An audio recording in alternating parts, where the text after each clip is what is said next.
या देशाचे प्रधानमंत्री सध्या महाराष्ट्रामध्ये हिंडत आहेत। विधानसभेच्या निवडणुकीमध्ये त्यांच्या पक्षाचे आमदार आणण्यासाठी पक्षाचे नेते म्हणून त्यांनी विधानसभेला प्रचार केला तर माझी काही तक्रार नाही आणि ठिकठिकाणी आपले आमदार कसे येतील याबद्दलची चिंता त्या ठिकाणी त्यांना लागली। आपण गेले 15 दिवस बघतो भारताच्या पाकिस्तानच्या सीमेवर पाकिस्तानच्याकडून रोज हल्ला केला जातो। काल 5 लोकांची हत्या झाली, आज 14-15 लोकांची हत्या झाली। याच्या आधी 4 दिवसाच्या पूर्वी मी परभणी जिल्ह्यात होतो। परभणी जिल्ह्यातला एक जवान, त्याचं नाव अक्षय बोरमोले, तो त्या ठिकाणी सीमेवर होता, त्याची हत्या त्या ठिकाणी केली गेली, तो शहीद झाला।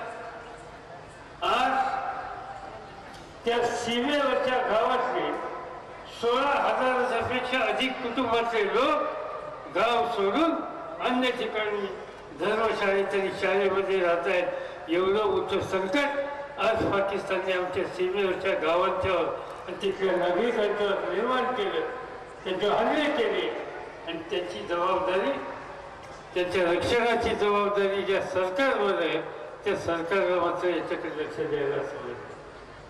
आज देशाची संकटाची स्थिती आहे आणि या देशाला संरक्षण मंत्री सुद्धा पूर्ण वेळेचा नाही।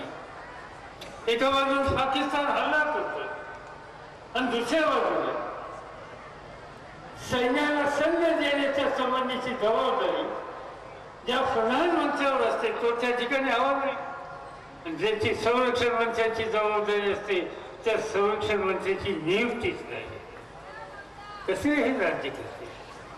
यांच्या हातामध्ये देशाची सूत्र ठीक राहतील।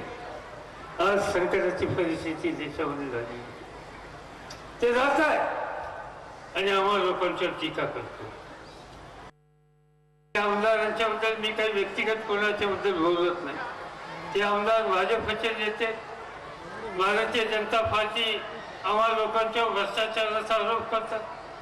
आमच्या पक्षाच्या 2 मंत्र्यांच्यावर त्यांनी आरोप केले। ते आरोप केल्याच्या नंतर आम्ही विचार केला, चौकशी करू म्हणून सांगितलं।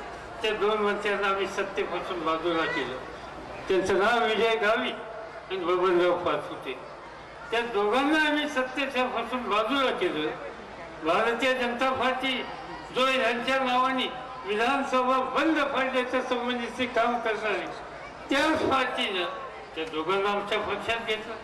आपल्या पक्षात घेतलंच नाही तर त्यांना तिकीट दिली, म्हणजे आमच्या पक्षात असतात तेव्हा भ्रष्टाचारी आणि त्यांच्याकडे गेले की संत महात्मा या संबंधीचं उदाहरण त्यांनी त्या ठिकाणी सांगितलं। आणि म्हणून मी आपल्याला खात्री देतो की या प्रवृत्ती आम्ही या ठिकाणी वाढून देणार नाही।